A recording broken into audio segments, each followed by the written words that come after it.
acompañarnos. Bueno, quisiera antes que todo agradecer a todos su presencia en este 9º Seminario Internacional de Educación Artística.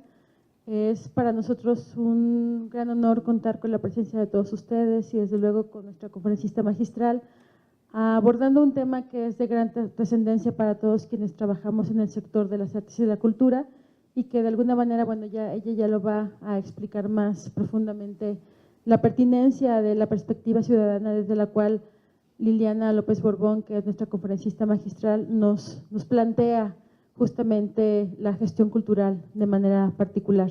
Quisiera no ahondar mucho en la presentación por cuestión de tiempo y quisiera más bien ceder el micrófono a Liliana, sabiendo que y con plena seguridad de que todo esto que ella nos va a hablar en esta tarde será de gran trascendencia para nosotros, nos permitirá adquirir una nueva perspectiva justo en la labor que desempeñamos todos. Muchísimas gracias.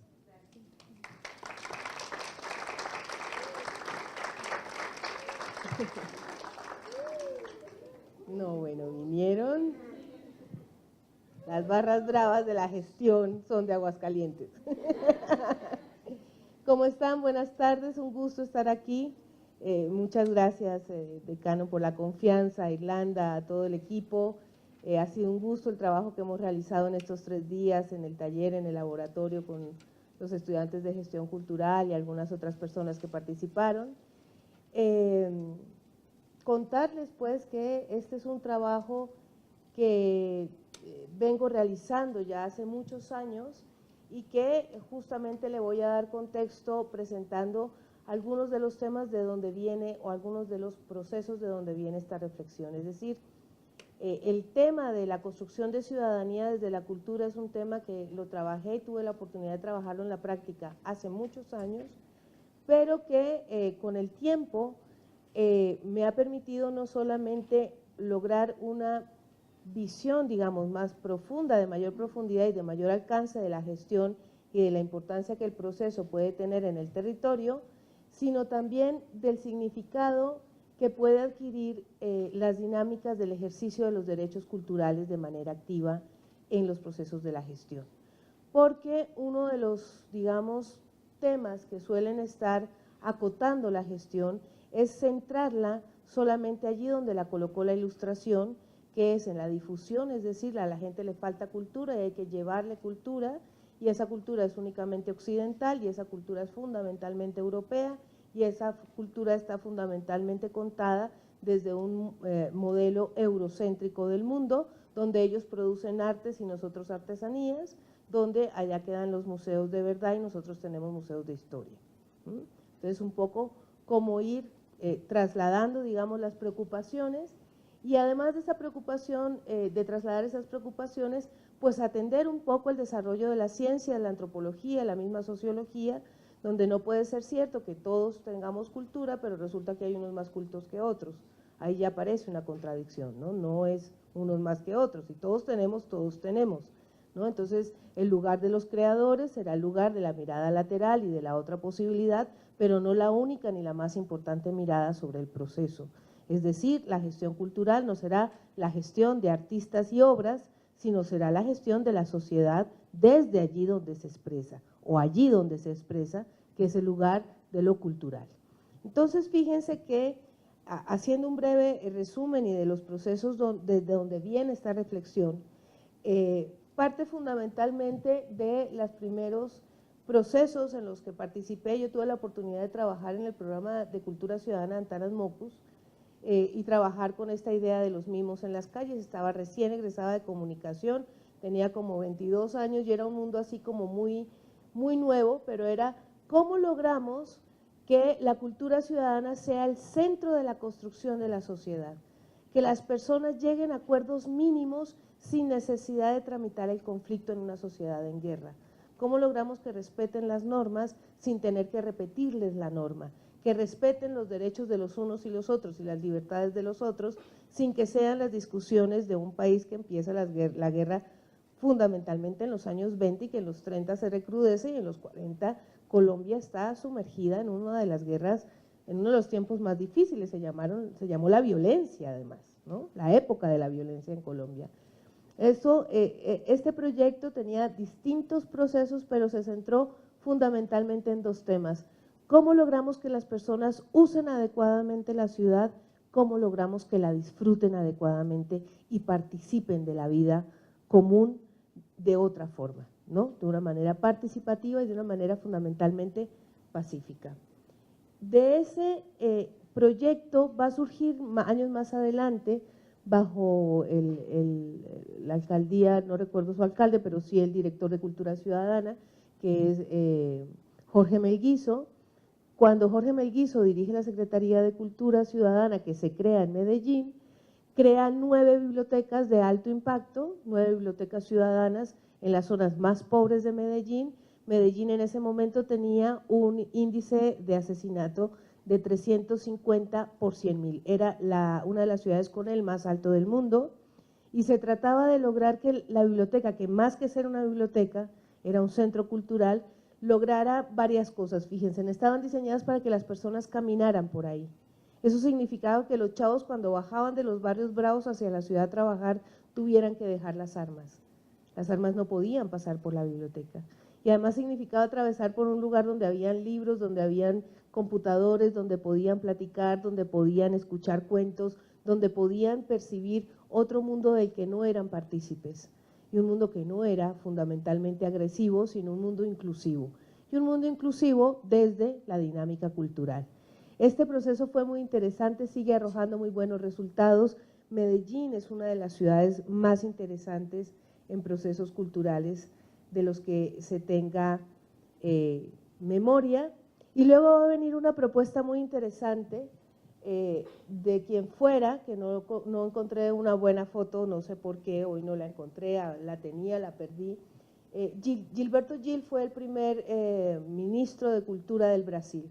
Cuando Gilberto Gil llega a hacer su discurso como ministro, dice: lo que hay que hacer en el territorio es acupuntura. Tenemos que encontrar esos lugares donde yo toco y el territorio se transforma. No tengo que tocar todo el territorio, no es cultura para todos, y entonces trato de tener en cada esquina una biblioteca, una casa de cultura, un centro cultural, sino cómo toco y se transforma y con quiénes toco, porque la sociedad civil tiene procesos ya adelantados. ¿Cómo los incluyo? ¿Cómo con ellos y con artistas que ya han desarrollado formas de creatividad que permiten pensar e imaginar la realidad de otras maneras, puedo construir otras realidades?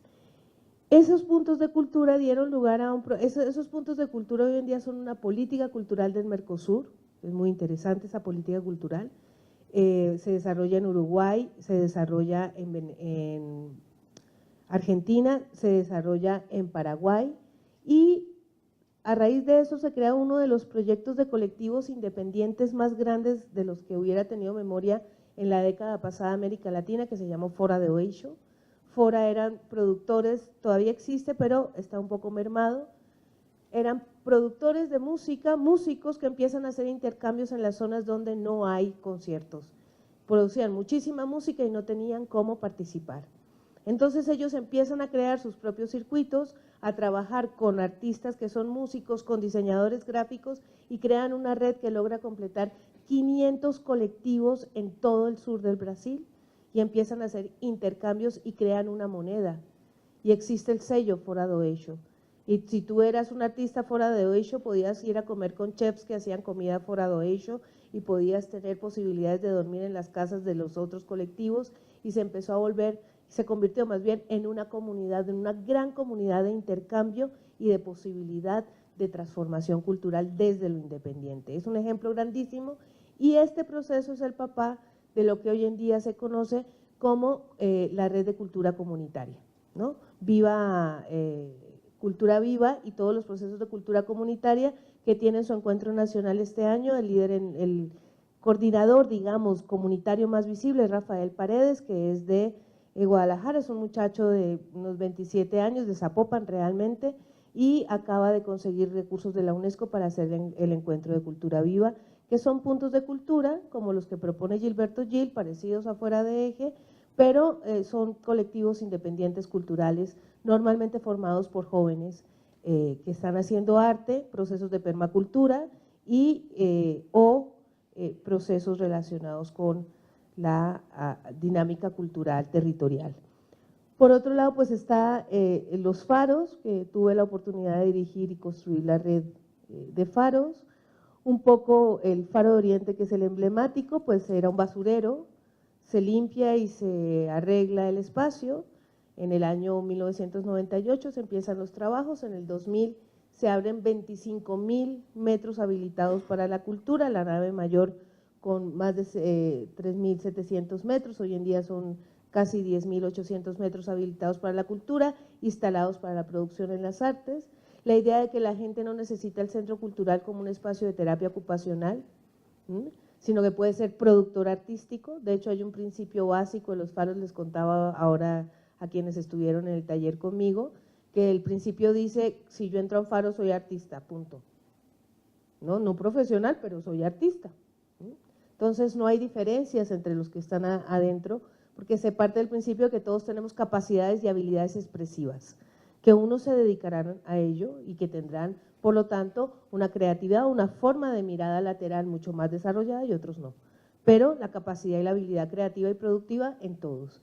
Y la idea también, esto es en El Salado, en Iztapalapa, una zona muy peligrosa, esa manta que creo que no alcanzan a leer, dice atrás, la seguridad somos todos. Y aquí un principio de las lógicas de la construcción de ciudadanía desde la cultura, que tiene que ver con que lo contrario a la inseguridad no es la seguridad, sino la convivencia.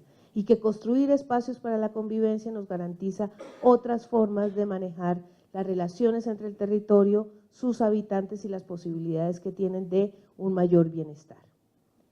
Luego la red de faros crece, el Faro de Oriente ahí está desocupadito, está el Tláhuac, Indios Verdes y Milpalta, y un poco reconocer también que las habilidades expresivas pasan por la posibilidad de recuperar las técnicas que tenemos en nuestros artesanos y en nuestros cultores. Hay como una especie de qué sé yo, como de afecto especial por las técnicas europeas de producción en las artes clásicas, por supuesto. No estoy hablando del arte contemporáneo ligado directamente al mercado o el arte contemporáneo ligado a lo que llamamos arte público o arte crítico, sino estamos hablando de otras formas de producción que pasan por sistemas especializados y la importancia de recuperar la forma como los artesanos trabajan esas técnicas y cómo los jóvenes pueden reconstruir esos procesos y pueden aprender, ¿no? Por poner un ejemplo, hay un colectivo muy grande en la Huasteca Potosina que trabaja recuperando la forma como se hacían los tejidos y el manejo del color, y están creando indumentaria que se vende específicamente en Estados Unidos. La producción es colectiva, el dinero es colectivo y la inversión es colectiva. Otras formas de producción y otras formas de reconocer lo propio y de resignificarlo y de colocarlo en el presente. Por ejemplo, y me devuelvo brevemente, si ven esas cosas de 4 picos que hay ahí, de varios picos, que es morada con verde, eso es un globo de Cantoya hecho en el Faro Milpalta. Ustedes saben que los globos de Cantoya clásicos son muy cuadraditos y muy normalitos. Ellos, los muchachos, cuando estaban en el taller dicen, vamos a hacer globos de Cantoya monumentales, vamos a trabajar el viento de otra manera y vamos a lograr que se iluminen de otra manera.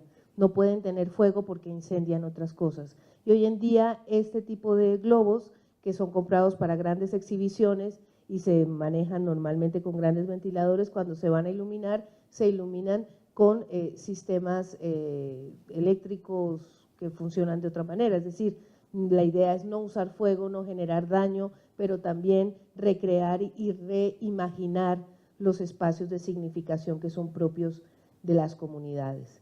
Y por último también este trabajo que tuve la oportunidad de participar, que fue la Red de Colectivos Culturales Comunitarios Jóvenes de Tamaulipas, donde se logra en una zona de alta influencia de los narcotraficantes y de los Zetas y de el Cartel del Norte, una presión muy fuerte sobre la sociedad, formar gestores, más que gestores, jóvenes como animadores socioculturales que participaran voluntariamente en proyectos, más que proyectos, actividades culturales de sus comunidades y no perder el espacio para estar juntos. Es un proyecto que logra el reconocimiento de la Unión Europea, que logra el reconocimiento de Agenda 21 de la Cultura y que sigue, a pesar de que el gobierno ya salió y ya no está la maestra García y ya no está el mismo equipo en el ITCA, los jóvenes siguen trabajando entre ellos y produciendo ciertas dinámicas que posibilitan construir ciudadanía y trabajar, digamos, desde las posibilidades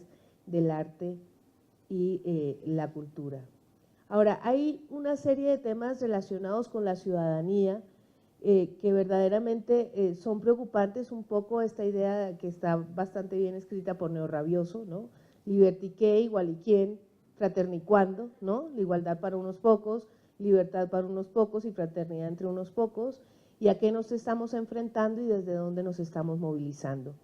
Y sobre todo una ciudadanía que es a la que está hoy en día la idea del Estado étnico, que es del interés de un hombre como Trump, ¿no? Yo le digo el naranja del norte para no decir su nombre, que fundamentalmente quiere volver a la idea del ciudadano blanco, heterosexual, católico, protestante o monoteísta, pero no musulmán y más o menos judío lo soportarían, dueño de medios de producción y relativamente, digamos, caracterizado por la capacidad de exclusión de otras razas. ¿Y cómo logramos sobre esas ideas reconstruir una ciudadanía incluyente y una ciudadanía que pase del ejercicio de los derechos humanos, que los derechos culturales no son diferentes a los derechos humanos y nada va a estar por encima de los derechos humanos, todos somos iguales frente a la ley.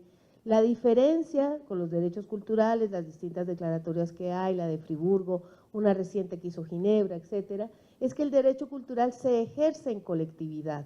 Yo demando el derecho humano como persona natural o como persona jurídica, pero en el tema de los derechos culturales es que mi identidad solo puede ejercerse en relación con otros.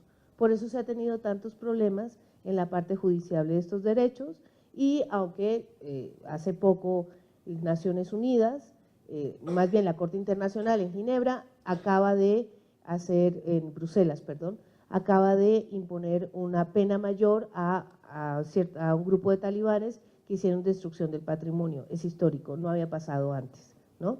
Pero hay pocas posibilidades de defender el patrimonio cultural como tal, porque depende de colectividades. Supongan ustedes que nos vamos a defender, qué sé yo, los tejidos oaxaqueños, ¿y cómo los vamos a registrar? ¿Somos personas jurídicas o naturales? No, somos colectividades, no podemos. Entonces todavía queda mucho camino que hacer, pero saber que ahí los tenemos y tenemos también la posibilidad de pensar en este tema que es fundamental en la defensa de los derechos y en el trabajo sobre los derechos colectivos, los derechos culturales, que tiene que ver con la ciudadanía activa. No es solamente que yo sea sujeto de derecho, sino la importancia que tiene el ejercicio de mi derecho, o de nuestros derechos a la identidad, de nuestros derechos a nuestra memoria, de nuestros derechos al pasado, ¿no? Entonces, espérense, tomo agua.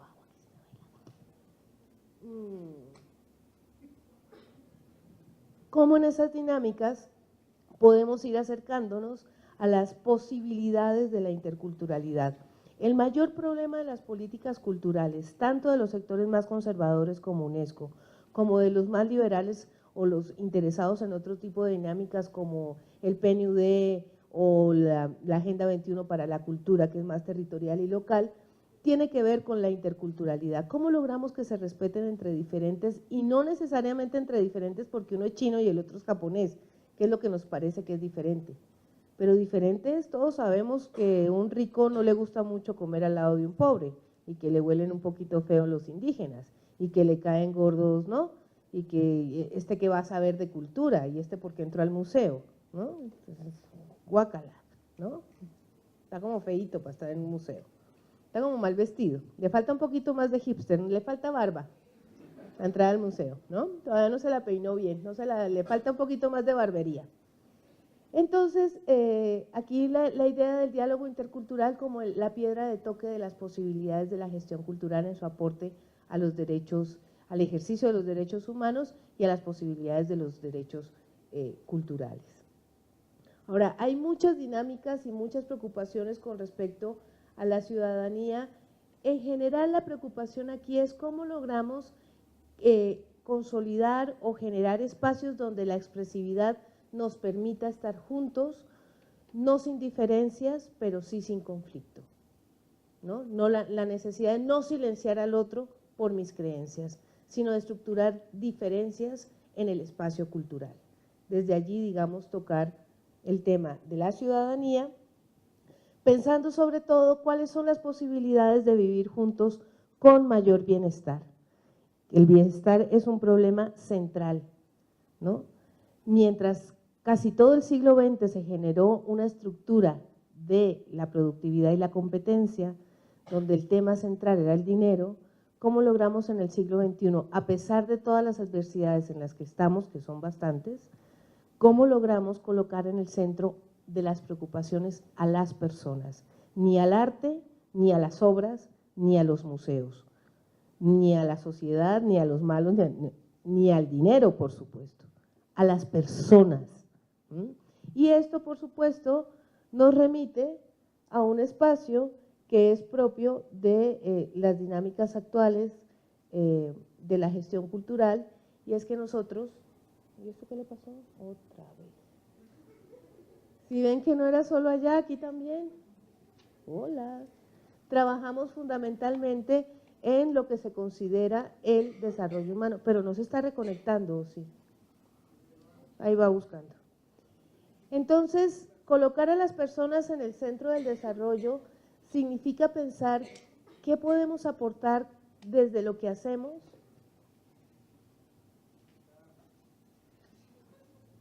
Que ninguno, nadie, todos miramos y no sabemos qué hacer. ¿Qué, me salgo y vuelvo a entrar o qué?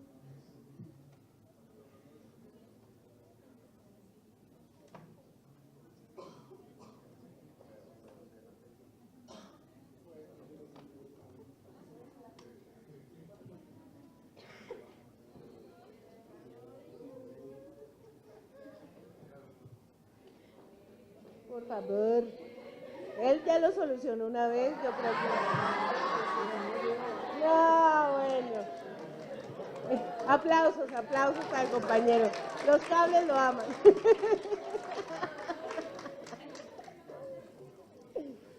Entonces, fíjense que aquí el tema del desarrollo humano es cómo logramos poner no solamente las medidas que Naciones Unidas ha colocado en el centro. Ustedes saben que el índice de desarrollo humano se genera cuando se decide que el PIB, el Producto Interno Bruto, no debe ser la forma como se miden las naciones, que hay que tener un índice de desarrollo que nos permita saber cómo están las personas en relación con el proceso. Pero aun cuando se saca el indicador deja por fuera las otras cosas que pasan, es decir, pone mortalidad, esperanza de vida, mortalidad y educación, nivel educativo. Eso no es suficiente para medir si la gente tiene una vida satisfactoria, una vida que quiera vivir. Muchas de las encuestas y de los trabajos que se hacen en desarrollo humano apuntan al tema de preguntarle a la gente, ¿y usted sí quiere vivir la vida que tiene? O sea, ¿realmente creemos que un barrendero que pasa 8 horas barriendo una calle sin sentido de un lado para otro, que el otro día va a estar otra vez llena de polvo y de lo mismo, quiere hacer eso 5 días a la semana, 6 días a la semana? ¿Cuántos años? ¿Qué es esto? El desgaste de los cuerpos, pasan cosas terribles en los sistemas de desarrollo que hemos montado. Entonces también la preocupación por el desarrollo potencial y ciertas potencialidades que tenemos, perdón, no son visibles en los sistemas educativos que tenemos formalizados. Muchos de los procesos que tenemos en los sistemas educativos no formales de las artes y de las posibilidades de la creatividad permiten a las personas conectarse con otras habilidades que tienen, que son habilidades para la vida. La gente no tiene que necesariamente estudiar artes para ser artista, que esa es la otra cosa que pasa, ¿no? Tenemos que ser profesionales, sí, nadie dice que no, pero necesitamos personas que puedan aprender a comunicarse, jóvenes que aprenden, por ejemplo, sabemos con mucha claridad que chavos y chavas de 8, 9, 10, 11, 12 años que tienen posibilidades de acceder a danza o a teatro, estarán mucho más seguros de su propio cuerpo, tendrán mucha más capacidad de proteger su cuerpo frente a otros, no me toques, no es mi cuerpo, y tendrán muchas habilidades de movimiento. Lo mismo las personas que se enamoran de la lectura, no tienen que leer Shakespeare a los 8 años, no importa si nunca lo leen. El disfrute de la lectura es el principio del proceso. Si ya aprendieron a leer Harry Potter, bienvenidos, porque es posible que a los 24 años le den la vuelta y realmente lean Shakespeare. Pero si queremos empezar por allí, por donde el muchacho se siente incómodo, donde la joven siente que no puede, pues por eso sueltan y no les interesa. Pero queremos empezar justamente al revés, por la gran dificultad, es que como si fuera un castigo, es que no sabes lo que es leer. Uy, no, pues qué bueno que no sé porque eres muy enojón. ¿Cómo logro disfrutar esto? ¿Cómo esto es una habilidad para mi vida? Claro, la literatura construye mundos para todos, pero primero hay que lograr que alguien quiera ver esos mundos, no insertar la propaganda de esas ideas. Y el tema de cómo vamos aumentando las propias posibilidades y cómo lograr tener la libertad para vivir la vida que valoran o una vida que valoran, es como el eje del tema del desarrollo humano. Ahora, cuando se formula la libertad cultural, que la formula Maite Acene en el informe de desarrollo de 2004, lo que va a decir es que la libertad cultural va a ser el centro de el desarrollo humano y que para vivir una vida plena toda persona puede o debería poder elegir quién quiere ser. ¿Y cómo vamos a elegir quiénes queremos ser si vivimos en una sociedad donde ya nos han dicho qué es ser hombre y qué es ser mujer? Donde en la segunda domesticación ya ni siquiera puedes pensar cómo te debes sentar porque ya sabes que si no te sientas así te va a ir mal. Donde puedes elegir entre Coca-Cola y Pepsi-Cola, puedes elegir entre Ford o Chevrolet, o puedes elegir entre casarte y casarte porque te toca casarte o eres gay, y puedes elegir entre tener hijos o tener hijos porque si no tienes hijos tienes un problema, y todos aspiran a tener tarde o temprano una casa con papá, mamá, 2 niños, perro, gato, gato sedoso, perro correlón, ojalá adoptados porque pobrecitos los otros perros, y una vida completamente domesticada. Nadie puede elegirse a sí mismo de otra manera si no se ha podido vivir a sí mismo de otra manera. Y digamos las dinámicas del arte y la cultura, las dinámicas como las del juego, son políticas en el sentido también que te permiten ensayarte de otras formas, vivirte de otras formas. Entonces la libertad cultural pasa por la idea de elegir quién quiero ser, en qué dioses quiero creer, en cómo voy a honrar mi legado étnico. Nos han enseñado que solo honras el legado que te permiten, es decir, se supone que todos somos blancos, católicos y bueno, venimos de Roma, pues, ¿no? O los griegos. Y entonces, ¿qué pasa con los otros legados étnicos? Y sobre todo, ¿cómo vamos eligiendo un modo de vida en un mundo que se le ha roto el futuro? El futuro del capitalismo está completamente roto. Nuestros jóvenes el sueño americano no lo van a poder realizar. Y además de que no lo van a poder realizar, se les ha dicho que tienen que estudiar prácticamente 24 años para ser alguien en la vida. No son alguien por haber nacido. Prácticamente en el discurso contradecimos sus derechos humanos a la vida, porque para tener una vida y ser alguien, tienen que estudiar una primaria, una secundaria, una preparatoria, una licenciatura. ¿Y la maestría? ¿Y el doctorado? ¿No? Y después, ¿y el postdoc? Oye, cálmate, ¿no? Y luego sabemos que toda esa acumulación, que sí es importante, nadie está negando que la escuela no sea un espacio importante, sino simplemente que la movilidad social ya no va de la mano con la escuela. Y una cosa que se ha detectado, y los estudios están apuntando hacia allá, están haciendo varios estudios, es que la movilidad en México se está pareciendo a la época del virreinato. Estamos prácticamente casi inmóviles, ¿no? No basta con tener profesión, puede ser ingeniero y salir a ser taxista. Es decir, por ahí no se está moviendo la sociedad. Entonces, hay que revisar cómo están esos mecanismos para construir otras formas de vida. Por otro lado, y lo mencionaba en el taller y es un tema importante, hay un cambio de paradigmas, hay un cambio que viene desde el 68 con la construcción del joven como actor político y con otras formas de pensar y revisar el ejercicio de lo político, el lugar que ocupa el arte, el lugar que ocupa el museo. Claro, el museo había sido roto desde Duchamp, desde adentro. Duchamp lo estalla, pero eso no es suficiente para que no siga siendo el lugar de la verdad. Incluso la caja blanca del Museo de Arte Moderno sigue siendo una caja blanca que se cree la fundadora y la que detenta la verdad. Y eso genera muchos problemas porque realmente allí no ocurre la verdad, allí ocurre la verdad para una serie de sujetos que creen que tienen la verdad de la estética, ¿no? Pero allí realmente ocurre esa parte de la verdad, pero ese no es lo fuerte, digamos, ni lo denso de la sociedad. Por eso es tan difícil cuando uno le dice a alguien, yo trabajo en arte, lo primero que va a pensar, va a decir, ya debo ser como un idiota, o sea, este es artista y yo no. Esa es la primera. Y la segunda, después de eso, después de que la gente termina autodiscriminándose frente a alguien que trabaja en el circuito artístico, la siguiente que pasa es no tengo nada que decir. Las personas no entran a los museos porque no se sienten cómodas. Además de que el Museo de Arte Contemporáneo ha sido hecho para la secesión, para la separación. A la gente que le encanta el arte contemporáneo espera siempre que vaya poco público y se enojan cuando Kapur llena un museo. ¿Cómo que van a venir 300.000? ¿Acaso siquiera entienden quién es Anish Kapoor? Eso no, eso es para nosotros, ¿no?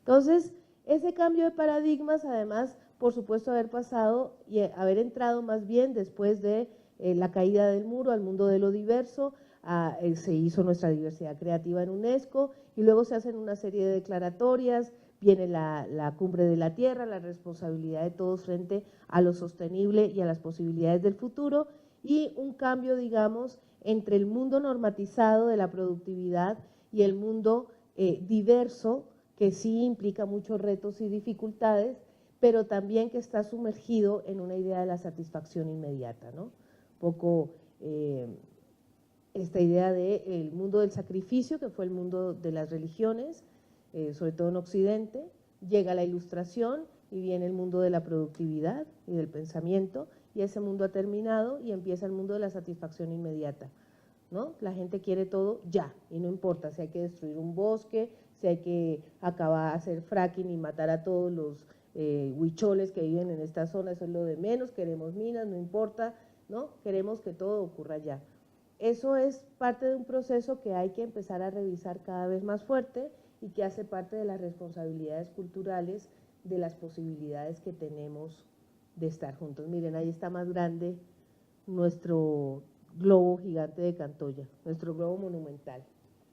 Entonces, uno de los temas, digamos, desde donde podríamos abordar o ir trabajando o trabajar el tema de lo cultural o de la gestión cultural, pues tiene que ver con las formas de estar juntos, las formas de la convivencia, la posibilidad que tiene el arte, las culturas tradicionales, las culturas populares, los cultores, los mismos artistas, los mismos colectivos, para generar otras formas de estar juntos, otras formas de valorar el territorio, ¿no?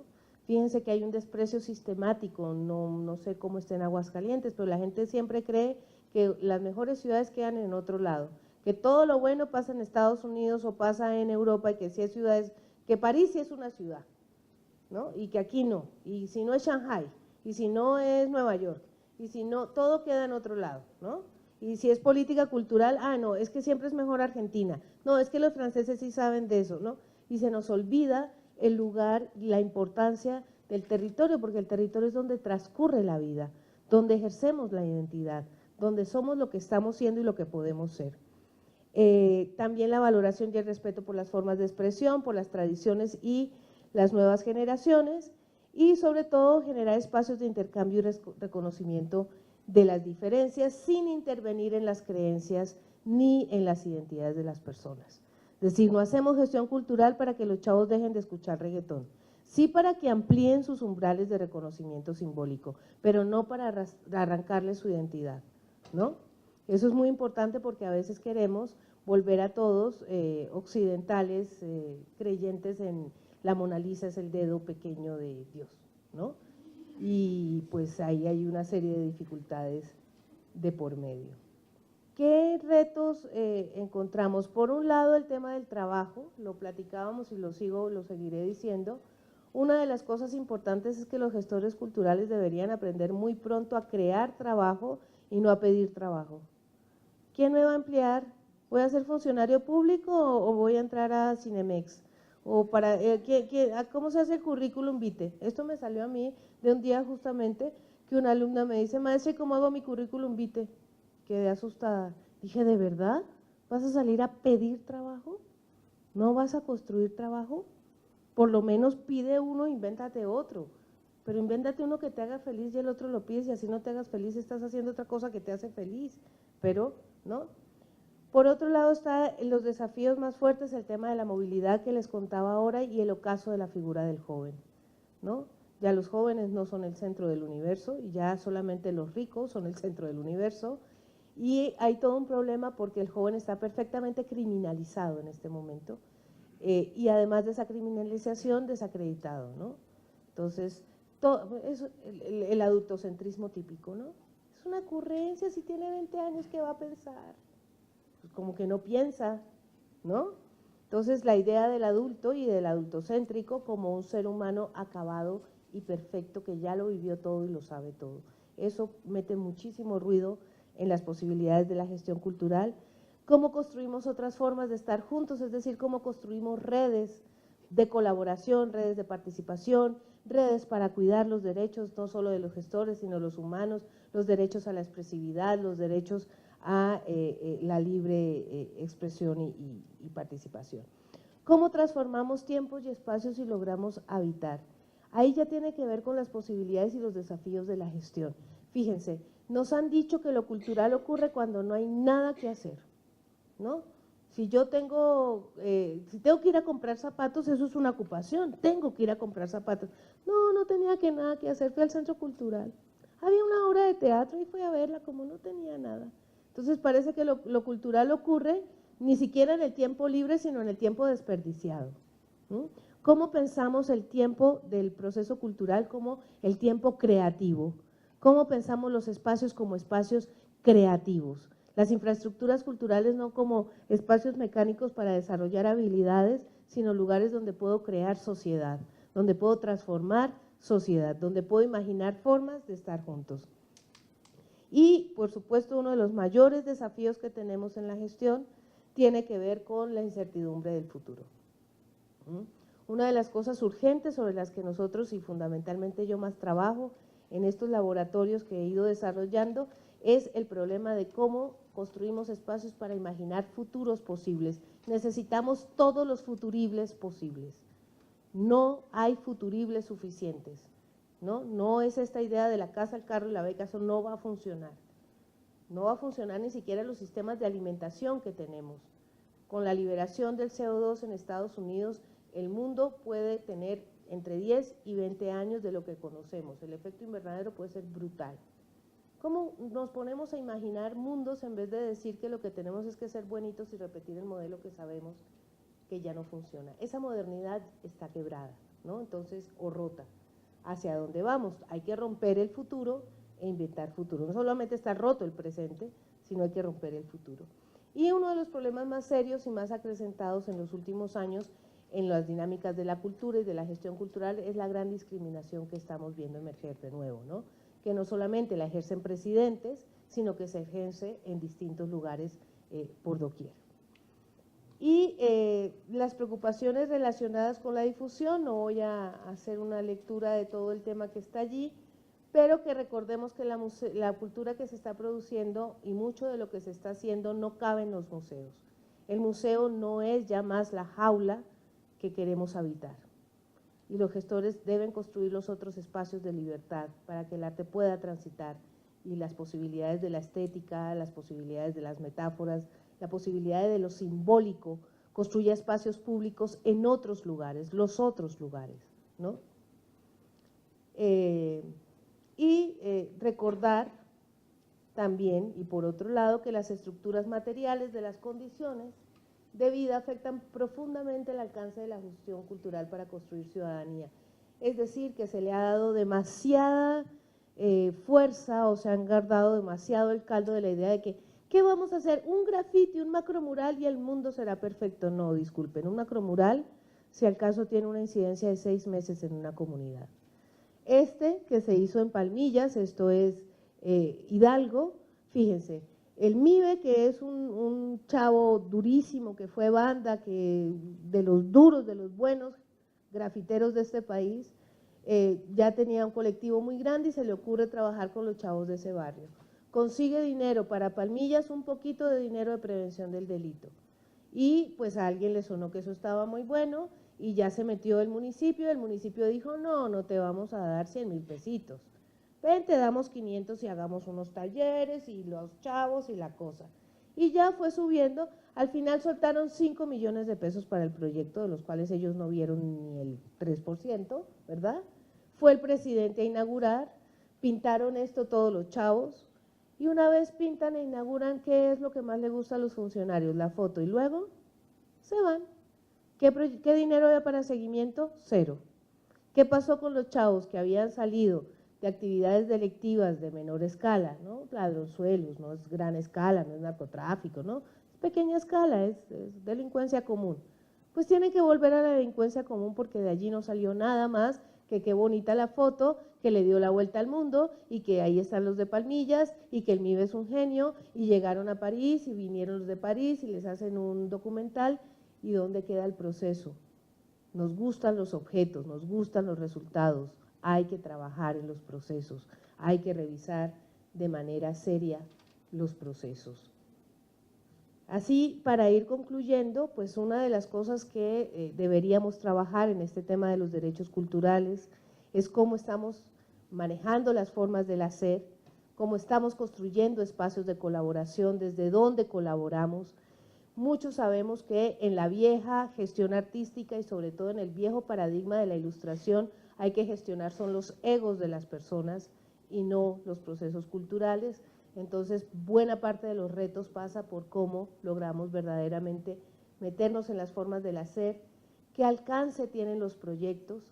No podemos decir realmente que disminuya la delincuencia común en una zona porque he puesto un centro cultural o porque he hecho una intervención cultural. Ahí me parece que se nos van las ambiciones a los gestores culturales para captar recursos de prevención del delito.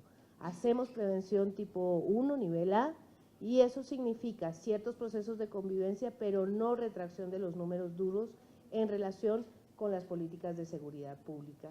No olvidar la historicidad, no nos estamos inventando el hilo negro. Así como les mostré los proyectos del comienzo, hay cientos de proyectos en toda Iberoamérica y en todo el mundo que están trabajando temas de ciudadanía, que han logrado transformar los alcances, que han logrado plantearse de otras maneras los problemas. Aquí el tema es cómo yo construyo mi propia red de relaciones, mi propia red de preocupaciones y de conocimiento. Sin conocimiento y sin información no hay creatividad. Y sin creatividad y construcción de conocimiento no hay innovación. La creatividad no es una ocurrencia, no me siento a ver qué se me ocurrió. Ay, es que es tan creativo y se le ocurrió, pongamos un urinal en un museo, eso no lo sabe nadie. En el 2017, ¿no? Hay que tener la suficiente información para movernos. Y la preocupación central de esta construcción de ciudadanía es cómo producimos nosotros momentos en que verdaderamente podamos sentirnos parte de algo y por lo tanto solidarios con ello y por lo tanto protectores de derechos y por lo tanto ciudadanos comprometidos y con corresponsabilidad. Es decir, en vez de estar mirando qué tan rotos están nuestros muros, dónde están nuestros legos para irlos completando. El diálogo intercultural, que es fundamentalmente los principios básicos de cómo se gestiona la pertenencia o nosotros del que acabo de hablar, cómo generamos espacios para la participación y sobre todo para la autonomía. Fíjense que a mí hay una palabra que detesto que traducimos del inglés muy horrible y que le decimos el empoderamiento. ¿Y qué hago con el empoderamiento? Soy muy poderosa. ¿Y qué? No, hay que ejercer el poder. Y eso tiene una palabra en español que es preciosa, es autonomía. ¿Cómo construimos desde la gestión espacios para el diálogo intercultural que produzcan autonomía? Ejercicio de mi propio poder, de mi propia reflexión, de mi ser con otros y estar con otros en relación con los derechos. Y 4 temas que yo he ido detectando en el trabajo que he venido realizando en este tiempo: cómo liberamos la jaula del cuerpo, el cuerpo enjaulado por el género, el cuerpo enjaulado por la calle, el cuerpo enjaulado por la sexualidad, la mujer pedazo de carne, el hombre barrigón o cabezón, ¿no? Cómo vamos liberando a partir de todos los procesos artísticos el cuerpo de las personas, ¿no? Los talleres artísticos no son espacios donde la gente va a ver cómo se le quita la tontera que trae, ¿no? Sino son espacios de libertad, cómo generamos esos espacios del propio cuerpo, cómo generamos apropiaciones diversas del territorio y empezamos a imaginar el territorio de otra manera y nos lo apropiamos de otra manera para producir más territorio, más formas de ser y estar allí. Cómo generamos y construimos red y cómo producimos imaginación e imaginarios. Nadie puede imaginarse un futuro si ni siquiera ha sentado a revisar cuál es la idea del tiempo, por ejemplo. ¿Qué pasa con el tiempo? ¿Me atraviesa el tiempo? ¿Soy el tiempo me miden por el tiempo? ¿No? No queremos pensar, bueno, a los gestores sí nos toca, ahí sí no hay nada que hacer, ¿no? ¿Qué vamos a hacer con esos procesos? Y entonces la propuesta de que los temas centrales de la gestión pues son el cuerpo, el territorio, la red y la imaginación, que ahí quedó como imaginarios, pero realmente es la imaginación, y cómo la gestión puede ser un proceso de transformación de la sociedad, donde se construyen espacios plurales y participativos para el diálogo, buscando fundamentalmente varias cosas: comunicar las culturas, no difundir eventos, no somos difusores de calendarios que hacen otros, no somos hacedores de volantes que repartimos en las esquinas, ni locutores que leemos la programación de entidades públicas y privadas. No somos colgadores de cuadros, ni repartidores de vinos y cafecitos. ¿Cómo logramos comunicar culturas? ¿Cómo logramos generar prácticas y generar circuitos culturales de producción, de creación, de apropiación y de reconocimiento que sean inéditos en la sociedad? Un poco lo que tú me contabas que el ICA está buscando. ¿Cómo logramos entrar en miradas laterales?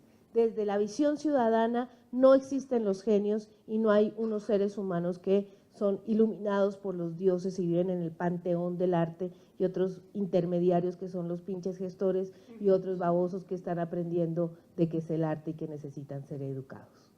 Desde esta perspectiva, todos somos iguales y hay unos que tienen mirada lateral, y eso es lo que le pedimos a los artistas, su mirada lateral, no su mirada soberbia por encima de su hombro.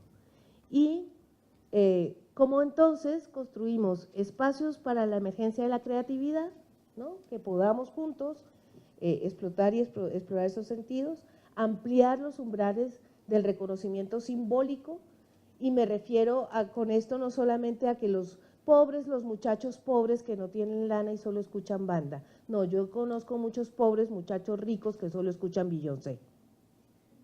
Como ampliamos los umbrales del reconocimiento simbólico para que puedan moverse entre la mayor cantidad de continentes y posibilidades de las dinámicas expresivas, y cómo los gestores podemos ser no solo constructores de ciudadanía, sino bisagras entre los tiempos cambiantes. Recordar que la memoria es de plastilina, que el pasado no existe y no es cierto, que la verdad no existe, que el presente está lleno de incertidumbres y que tenemos que imaginar algunos futuros posibles.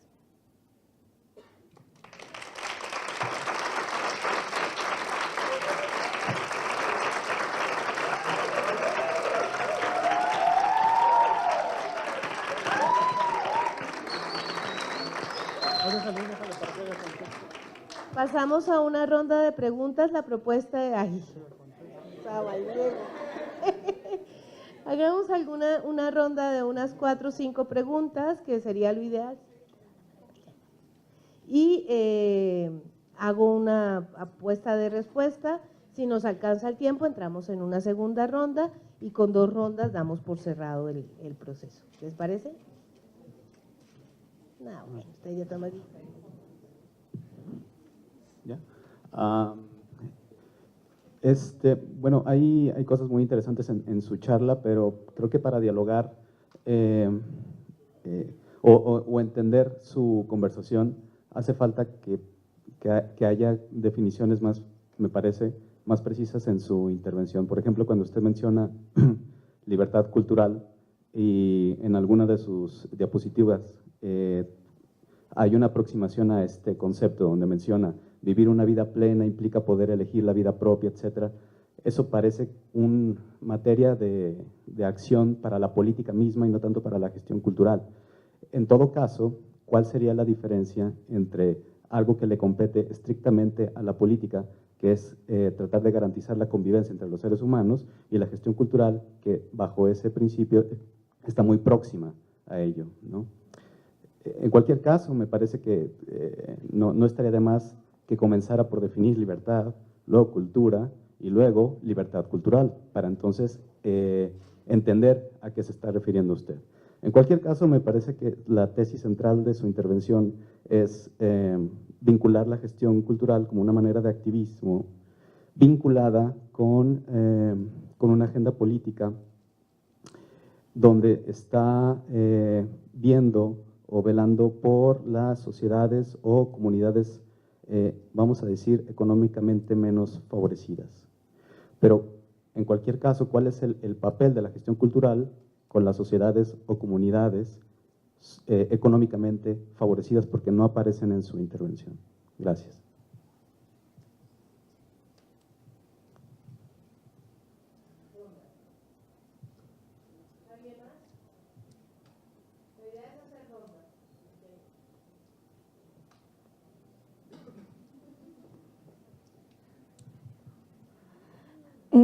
También tengo algunas preguntas, inquietudes respecto a la intervención que nos planteas. Creo que se puede hacer un diálogo bastante interesante. Mi pregunta es también respecto a una problemática que creo que aparece de cierta forma entre líneas, y es digamos que la posición apuesta de una manera muy propositiva y positiva respecto al quehacer de la gestión cultural, pero hay también otros factores, me parece, que son muy importantes y que habría que mencionarlos, ¿no? Lo que estoy diciendo es la industria cultural, por ejemplo. Tú hablaste de segundas domesticaciones y lo dijiste de una manera muy rápida, ¿no? Me gustaría que ampliaras esta idea de esta segunda domesticación de la industria cultural en concreto, y de cómo en nuestro país, con todas estas propuestas que tú estás planteando a partir de tu charla, esta imposibilidad incluso de los proyectos que existen, como los tú los estás mencionando muy positivamente, no existen de manera radical, digamos, no son visibles, no forman comunidad, porque precisamente si hay algo muy fuerte en nuestro país es una industria cultural muy hecha para que esa finalidad de la vida sea precisamente casarse, ¿no? O sea, hay una, por ejemplo, no vamos a negar que hay 60 años de telenovelas que dicen el mismo discurso, que todos los días hay una propaganda para que se ejerza, digamos, una idea de familia natural, o cuestiones que me parecen muy importantes, que tienen que ver con problemas de género, que, o sea, en general me parece que hay esa otra parte de la que no hablamos en nuestro país, que es un problema biopolítico, que es un problema de industria cultural, que es un problema de domesticación de la sensibilidad, que es, pues sí, muy radical, y que efectivamente no es solamente para una parte de la sociedad, ¿no? Es generalizado, es muy difícil, y que también pega a lo simbólico, ¿no? En el sentido en que finalmente los mitos nacionales han generado símbolos que se trasladan y que penetran también las prácticas artísticas, y con esta idea de, al contrario de la propuesta que nos planteas, es más bien melancólico, es de no puedes hacer nada, ¿no? O sea, es una tristeza infinita, un sentimiento de orfandad, etcétera. Entonces, me gustaría más bien que apuntaras más hacia esta cuestión de la industria cultural como segunda domesticación, y el problema en concreto, pues, en nuestro país, ¿no?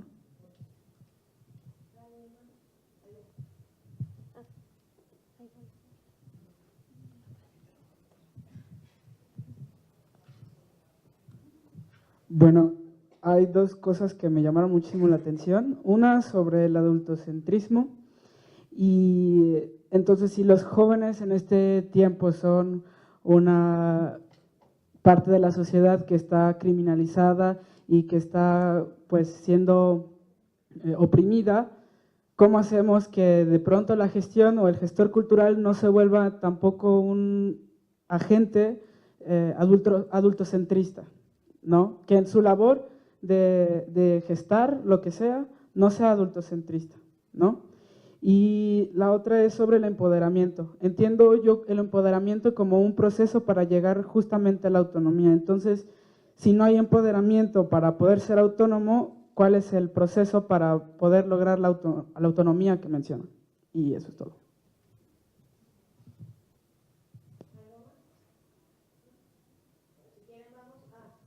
Pues es una cosa muy sencilla.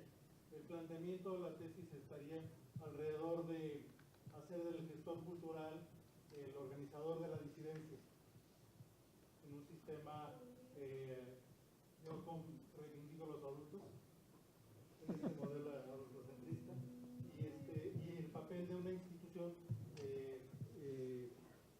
por excelencia burocrática, en el buen término de la palabra, como las universidades, como un punto de difusión de estos cambios. ¿Sí?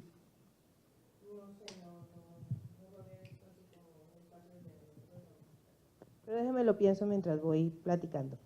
A ver, fíjate en esto, cuando yo digo voy de los ejemplos hacia donde se mueve el discurso, significa que el planteamiento de la gestión cultural no es salir de los libros de antropología, sociología y política y ver cómo lo realizamos en el territorio, sino que la práctica de la gestión viene en sentido contrario y que la gestión cultural es sobre todo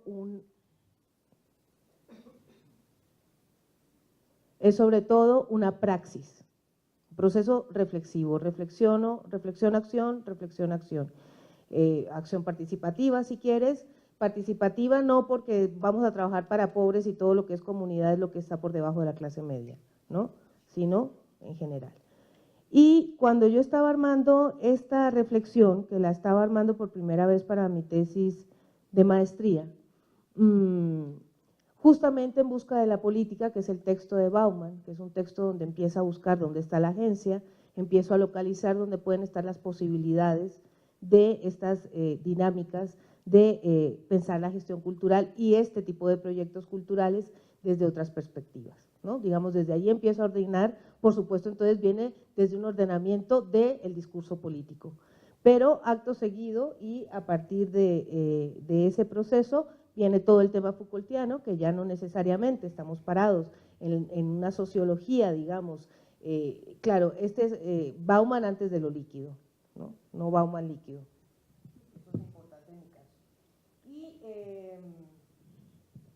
Va a aparecer de por medio todo el discurso de la economía solidaria que plantea Amartya Sen, que es quien crea el concepto de libertad cultural. Y por supuesto la posibilidad entonces, si somos gestores, ¿cómo logramos no volvernos los teóricos de la cultura otra vez? De esos hay muchos, pues es que tenemos que estar en campo. Y en campo puede ser construyendo un emprendimiento cultural para hacer videoarte y generar otras formas de mirar el territorio con unos locos que se están imaginando el espacio público de otras maneras y nosotros participando en esos procesos, hasta justamente cómo hacemos lo burocrático tradicional y en esos espacios vamos generando democratización y ciertas aperturas, otras miradas. Entonces, es posible que el recorrido académico que tú me propones hubiera sido interesante si yo no viniera de la práctica de la gestión. Pero el recorrido que yo he hecho viene de mi experiencia hacia la universidad y eso es importante y por eso siempre trato de mostrar el lugar desde el que vengo. Y por supuesto que considero que el trabajo en gestión cultural es un trabajo político, no necesariamente, no sé si la palabra disidencia hoy en día nos dé las pistas que necesitamos, creo que se le queda corta para mucho del trabajo que tenemos que hacer, pero, y tampoco estoy segura que sea una especie de activismo, es más una especie de construcción de otras formas de generar vida, de generar sociedad, de generar procesos, buscar otras formas, ¿no? Porque los activismos suelen encenderse y apagarse. Y yo llevo 20 años en esto y creo que por ahí no es. Creo que hay que generar proceso, aprender, seguir caminando, reflexionar, leer en qué están los antropólogos, los sociólogos, saber que yo no voy a sacar los conceptos de Canclini y los voy a llevar al territorio y un día me voy a vestir de Bauman o de Foucault y voy a salir y voy a entender la realidad y con eso voy a trabajar con los chavos que están en el museo haciendo arte contemporáneo, sino que tengo que estar moviéndome entre esos discursos, pero también teniendo una capacidad reflexiva sobre lo que el mundo, sobre lo que está ocurriendo en esos procesos. Por ejemplo, trabajo en algunos procesos, incluso que tienen que ver con clases medias y con otros procesos, con criminólogos y con etnógrafos. No trabajo solamente con etnógrafos. Y no me sirven etnografías de 6 meses para entender un territorio, porque si te demoras 6 meses mirando a alguien, esa persona cambia. El territorio cambia cuando es observado, las personas cambian. Entonces necesitamos otro tipo de habilidades que no son hacer los grandes discursos. Yo sigo trabajando en gestión, entonces interesante la agenda que tú propones para una especie de reflexión, digamos, más doctoral sobre el tema o tal vez de otro estilo de la maestría que yo hice, porque buena parte, ahora hay un libro que estoy publicando que se llama La gestión cultural como construcción de ciudadanía, que acaba de ganar un premio de ensayo internacional en Barcelona en estudios de gestión cultural, pero justamente porque es que los estudios de gestión cultural son nuevos, no son como los estudios latinoamericanos que tienen 30 y 50 años. Entonces, pues por supuesto podemos cometer errores y tal vez la tesis lo tenga. A mí no me preocupa tanto el error como poner en otro lugar del discurso a la gestión, ir jalando, ir jalando. Y sí, tal vez estamos como haciendo un salpicón. Bienvenido el salpicón, porque creo que si seguimos en la ruta de las disciplinas muy diferenciadas va a ser muy difícil generar eso que puede leerse como activismo, que para mí es una preocupación, si lo es o no lo es, todavía no lo tengo claro. Conozco activistas muy serios, ¿no? La gente del Media Lab Madrid está trabajando en ciudades posibles, futuros posibles de maneras muy radicales. Yo todavía no llego tan allá, ¿verdad? Entonces no, de pronto soy más light, puede ser. Hay mucho por pensar. Lo que te quiero decir con esto es que creo que puedes tener razón y no creo que obvie, digamos, el tema de lo económicamente no favorecido. Sin embargo, sí creo que hay un discurso economicista en los últimos 10 años alrededor de la gestión cultural que ha hecho, que ha generado mucha dificultad en el proceso. Porque en vez de construir la posibilidad de una economía colaborativa, ha centrado el proceso en una economía otra vez de competencia en las dinámicas de las viejas industrias culturales. Y entonces, en vez de pensar cómo podemos estar juntos de otras maneras y pensarnos juntos para construir ciudad, para construir transformación, para generar procesos serios frente a los derechos humanos y el ejercicio de los derechos culturales, terminamos repitiendo que lo que hay que hacer son pequeños negocios que vendan mucho y vivir de lo que venden y volvernos aspirantes ejecutivos autoempleados. Y si nos sale chiquito el coso, nos volvemos autochangarreros de la cultura. Entonces, ¿cómo lograr espacios de colaboración y otras formas de generación del tema? Que en eso también trabajo, pero hoy estaba, como estaba conectada con los chavos en el taller en otra cosa, me salió más por este lado, ese se mueve más hacia allá. Ahora, este tema de la segunda domesticación, la biopolítica y todo el tema Foucaultiano, mira, yo lo que creo es que la sociedad en general está diseñada para iterarse y que en lo estético, ¿no?, y en la posibilidad de lo simbólico podemos encontrar otras formas justamente de imaginarnos y de imaginación. El problema es cómo logramos esas interlocuciones. Difícilmente cambiaremos a las grandes industrias. Incluso hay muchos errores cuando se hacen estudios de economía de la cultura. Estudian y hacen estudios de economía de la cultura, meten a Televisa y dicen que ese es el 7% del PIB, pero por Dios, pues claro, pues Televisa es un monstruo, ¿no? Ahí la pregunta clave sería cómo cada vez se va rompiendo más bien. O sea, lo que quiero decir en parte es, sí, pero los chavos ya no compran periódicos. Casi nadie compra periódicos, casi nadie menor de 30 años compra periódicos ni revistas hoy en día. Eso ya es otra forma de consumo. Tú entras a Netflix y seleccionas. Cada vez el consumo es más por selección que por obligación, ¿no? La gente ya no se sienta, aprende y mira lo que lo obligan a ver, ¿no? Y hoy no hay nada que ver y cambia y cambia y cambia, sino que va teniendo la oportunidad de seleccionar, sí, contenidos prefabricados, eso es obvio, pero también estamos frente a un sistema de tecnologías que nos permite una relación muy creativa, ¿no? Hay autores un poco locos, digo locos porque seguramente con la palabra que voy a decir y después de que dijeron que estaba en la disidencia activista, ya soy disidente activista, no, me gusta, no lo había pensado, me interesa. Este tema de los precipitadores. Hay autores que están hablando de que vivimos en un mundo de precipitadores. Antes nosotros, los que tenemos aquí más de 30 años, decíamos video y ¿cuánto se demoraba eso? Uno decía video mientras conseguía la cámara, el préstamo, hacía el guión, los planos, hacía el storyboard, ¿no? Hoy los chavos prenden esta cosa, en la tarde la tienen en YouTube y si les quedó mal la borran y hacen otra. Entonces, la posibilidad de ser productores, de ser emisores, se ha roto la autoridad de la enunciación, que eso es una cosa que trabaja muy seriamente, y sobre el tema del adultocentrismo, tal vez la autora más importante del tema en México va a ser Rosana Reguillo, que es especialista en jóvenes del ITESO de Guadalajara, ¿no?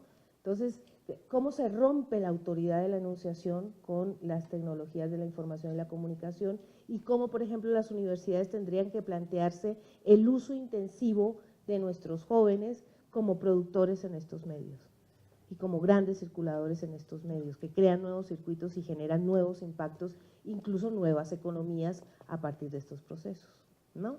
Entonces, ahí hay claves. Ahora, la segunda domesticación parece que es de largo plazo y si lleva 60 años vamos a ver cómo la desestructuramos, ¿no? Llevamos deconstruyendo bastante tiempo y falta muchísimo, porque le pega a todo, le pega a los cuerpos, le pega a la idea de enfermedad, le pega a la idea de salud, le pega, o sea, toca toda la estructura del cuerpo, de lo que piensas, de lo que debes comer, de lo que no, de lo que debes llevar, de qué te debes proteger, todo, ¿no? Construye los miedos, agranda los miedos, se inventa monstruos, alimenta a los monstruos, ¿no? Entonces, creo que hay mucho trabajo, pero que es importante, como tú lo planteas, estar atentos a esa segunda domesticación y desde nosotros y nuestra labor académica o los que tengamos una labor académica, estar pendientes de cómo está operando para ayudar o para generar espacios para esa deconstrucción, digamos. Y con este tema del adultocentrismo y un gestor cultural, yo lo que creo, fíjate, creo dos cosas o pienso dos cosas con este tema que tú planteas.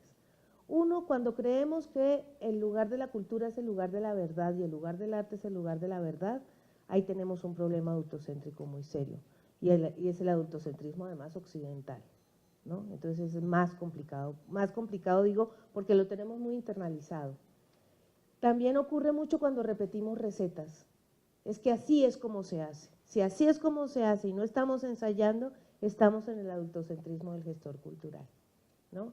Cuando no nos damos el lujo de enseñar y de propiciar aprendizajes reflexivos, ¿no? Por eso yo construyo laboratorios, espacios donde ensayamos, aprendemos y generamos conocimiento juntos y de ahí pueden salir proyectos y el proyecto no se vuelve una camisa de fuerza, sino una posibilidad creativa. Los gestores son tan creativos como cualquier otro profesional, tienen que inventarse muchos cómo y tener claros los para qué, que el para qué tal vez no sea la disidencia, o sí, no lo sé, pero el para qué sí debería ser otras formas del hacer, otras formas del estar y sobre todo abrir esto que es el espacio y el tiempo creativo para generar libertad. ¿Qué pasó? Eso diría yo sobre… No, pues esto ya se terminó. Hay aquí un mago que hace así y se prende. No sé si… Yo dejaría hasta ahí. Hay cosas que… Además, por supuesto, lo interesante es escucharlos y como quedarme con preguntas.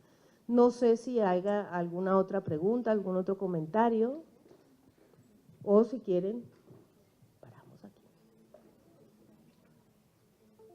Tururú. Allá hay una pregunta. Buenas tardes. Ahorita a mí me llamó la atención cuando mencionó acerca del emprendimiento y pues también me llama la atención este adultocentrismo, nunca lo había pensado así, pero bueno, ¿cómo es que el emprendimiento joven puede mantenerse alejado de, también mencionó el changarrero cultural, que pues al fin y al cabo es algo más clásico, un modelo economista más clásico, y pues de ser así, ¿cómo estos proyectos que pues al fin y al cabo son jóvenes pueden seguir manteniéndose a sí mismos o ser autosustentables? No sé si sea la palabra. Sí, fíjate que hay un libro que escribe Néstor García Canclini en un seminario doctoral en el que participé, pero no escribí porque yo estaba como más bien colaborando con cotejar la información que tenían los doctorantes, la información, digamos, de lo que estaba ocurriendo en el territorio. Y él habla sobre los trendsetters, ¿no? Jóvenes que van marcando tendencia y van construyendo otras formas del hacer que también producen economías. Y que son economías que en algunos casos pueden ser sustentables en el tiempo o sostenibles ya en el largo plazo. Aquí la idea es, la pregunta que hay que plantearse es, ¿soy tan innovador que esto va a generar economía o no? ¿O quiero vender los mismos cuadros de la galería del lado y ganar más dinero que ellos? Donde no hay innovación, no hay negocio. Así de simple. Y para tener innovación hay que tener información, acumular información, generar creatividad con esa información, construir conocimiento de esa información para producir innovación. Una innovación se tarda 3 años y todo el mundo quiere innovar apenas, ya le puse nombre a mi empresa, se llama El Innovador Soy Yo y ya tengo un Fonca ganado. Órale, qué velocidad, ¿no? Entonces, claro, a mí me gusta mucho poner un ejemplo que es muy extremo, pero es muy claro que les comentaba a ellos que es el del Google, ¿no? Los chavos dicen hay que ordenar la red, tenían 20 años. Se meten a un agujero ahí en un garaje y se ponen a inventarse cómo y hacen un algoritmo. Primero ni sabían que era un algoritmo, no pensaban que era por ahí, estaban pensando en otra cosa matemática. Luego finalmente llegan a uno, pero no les gusta mucho. Luego llegan a otro. En 3 años llegan a esa idea y saben que fue por pobreza que quedó tan blanca la página, que es perfecta. O sea, buscar en Google lo que te da es tranquilidad en los ojos. Si ustedes vieran buscadores como el que fue Altavista, les da mareo, esa cosa era horrible, esos les salían letreros por todos lados. Y salen sus acciones 3 años más tarde, lanzan el producto y salen acciones a 20 centavos. Esas primeras acciones hoy en día cuestan 20.000 millones de dólares, una vulgaridad. Pero tuvieron una innovación. Entonces, lograr hacer algo sostenible es comprometerse con esta posibilidad de me voy a informar, voy a pensar, y no, se me ocurrió una idea, voy a hacer un festival de cine porque no hay festivales de cine. ¿Cuántos hay? Ya sé, voy a hacer un Vive Latino, ya hay. No, tengo la idea del año, ¿no? Ahora sí, voy a hacer un dispositivo de arte contemporáneo que se mueva por la ciudad. ¿Cuántos hay? Hace poco, el año antepasado, el Centro Cultural de España en la Ciudad de México hizo una exposición de dispositivos móviles de arte contemporáneo y había 30 en la colección visible y un libro así de gordos de todos los que habían detectado en América Latina. ¿No? Entonces el tema es, ¿de verdad lo que estás pensando puede producir economías o no? Esa es una de las primeras cosas para no ser changarrero cultural. Y la otra cosa que es clave en el tema del emprendimiento es la capacidad de trabajar con otros.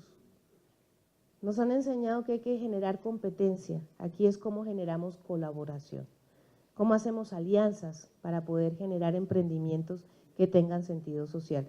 Los colectivos que mejor funcionan hoy en día, colectivos culturales, son los colectivos que generan diálogos y generan posibilidades y conexiones con otros, en distintos temas, puede ser la permacultura, puede ser el diseño gráfico, distintas posibilidades. Ok, ¿listos? Muy bien, muchas gracias.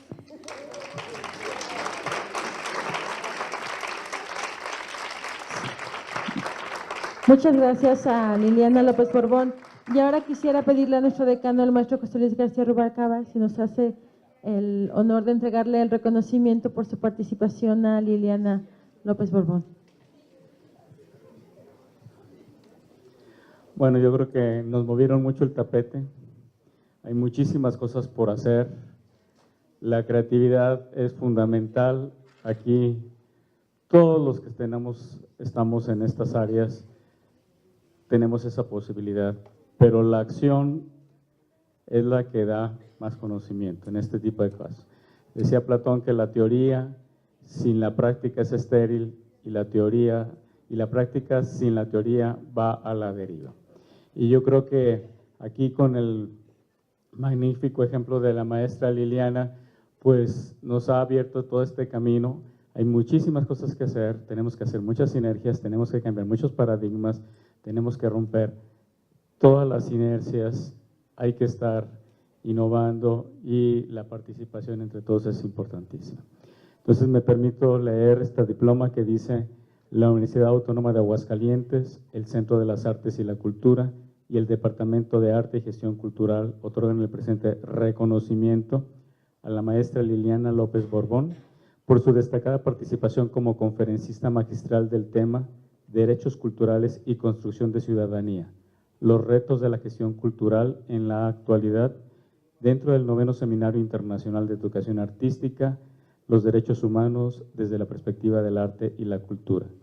C. Lumen Proferre, Ciudad Universitaria, Aguascalientes, 3 de abril de 2017, y firmamos un servidor, José Luis García Rubalcaba.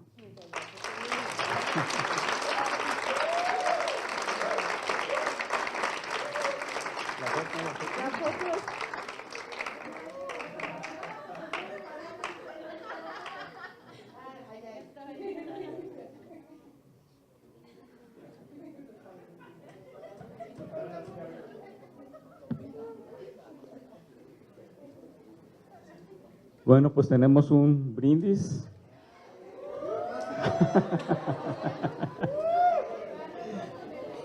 Vea por el...